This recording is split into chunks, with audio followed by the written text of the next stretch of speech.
First off, I guess just your reaction to the news today. Jalen Green taking a different path here. Yeah, I mean, Scott, this is really groundbreaking, man. I think when you look at the landscape of the NCAA for years, as long as we can remember, they always had the right to get access to these players first and foremost before they went professionally. Man, we know what the NCAA does, and when it comes to merchandise, not allowing players to capitalize off of their likeness and everything else.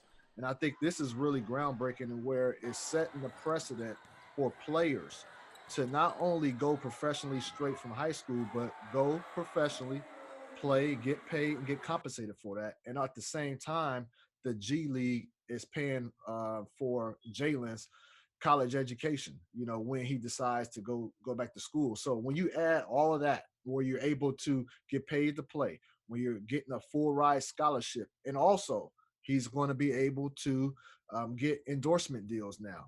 And, he's not losing anything if you're talking about education. And Jalen does plan to go to school at some point. And so I think you add all of those elements together, I think it puts the NCAA in the bind to where they really have to consider and really think about how they are going to compensate player athletes moving forward, because I think that's where we're headed. You're obviously from Fresno. You were on the Instagram Live today with Jalen, interviewing him before the announcement. Was it a hard decision for him to go down this path and not go down the path of college basketball? Well, I think for all the things that I mentioned before, just being able to play and get paid for it, being able to market yourself now and still get a college education. It really wasn't a hard decision. And I think that the part for him and his family was, he's going to be the face of this. So people, parents, players, they're going to be looking at his situation, monitoring it very closely to see if he succeeds or not. And I think that's where he was looking at this situation and seeing, is this the best for me? Am I the one to step out first and go full throttle with this? I spoke with him and his family yesterday, and they were at peace. They were at ease before this announcement was made. They were at peace and at ease that, they felt like he was ready. Because, I think right now, if there's not a thing, I know for a fact that obviously if he was allowed to go straight to the NBA out of high school, that would have been his path forward. And, he told me that if he did have to go to college, Memphis would have been the college that he chose to go to. So look, it really wasn't a hard decision once they got more information. They started talking to more people about it. So he's excited for this path ahead. We're obviously in Fresno. You're a Fresno guy, and we were all excited to see Fresno State, amongst that list of really the final five that he was considering. How seriously was he considering Fresno State? I mean, did they have a chance in this game from the beginning? They had a chance. They had a chance. I think to be quite honest with you, I think they would have had a better chance if Rodney Terry was still the coach there. But with that being said, that's his hometown. He definitely thought about making a splash in his city, putting them on the map for a year. But they're Auburn and Memphis, those were schools that were ahead of Fresno State. But no, he definitely had them in consideration. This new deal that we're talking about here, I mean, what kind of money are we talking about for Jalen Green? Like, what's going to be coming his way in the next year when you count not only his salary but endorsements? Well, if you're talking about just his salary from the G League, you're looking, it's a deal that's worth upwards close to $1 million. Base salary, you're probably looking at upwards of $500,000 or something along those lines when you think about the total package. And so he's pretty much set financially for a season, man. And like I said, and you add in the cost of a full ride scholarship on top of being able to go out there. Now he can go out there and pursue a shoe deal along with other merchandising deals.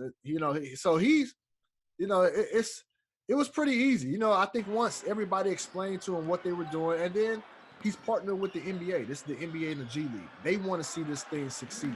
And so he already gets a relationship with the NBA, Adam Silver, Sharif Abdul-Rahim, who's the president of the G League, so he's already in there, already in the system. So it's really a no-win situation for him. The only thing that can hurt him right now moving forward is if he just doesn't perform well in this G League season, because he's projected to be a top 2 pick for next year.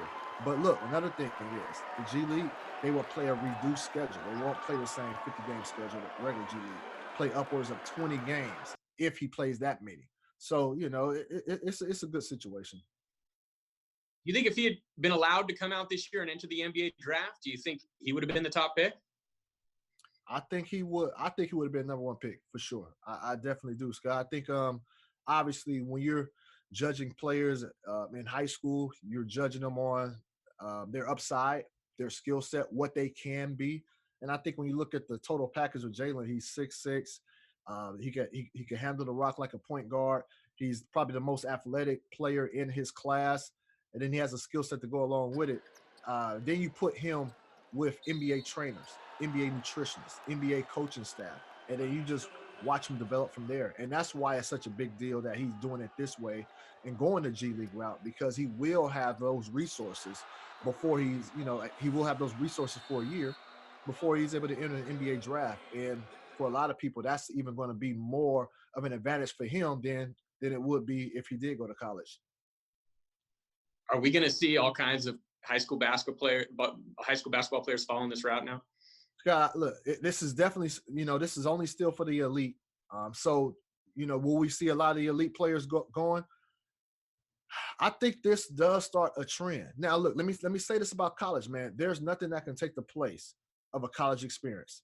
Being able to be classmates, students, going to school, traveling, playing at high-profile games, college tournaments.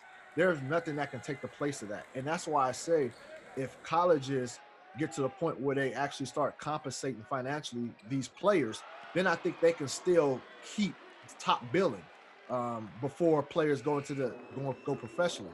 But if college is still reluctant to pay, then I think we do have an influx of top players going the G League route.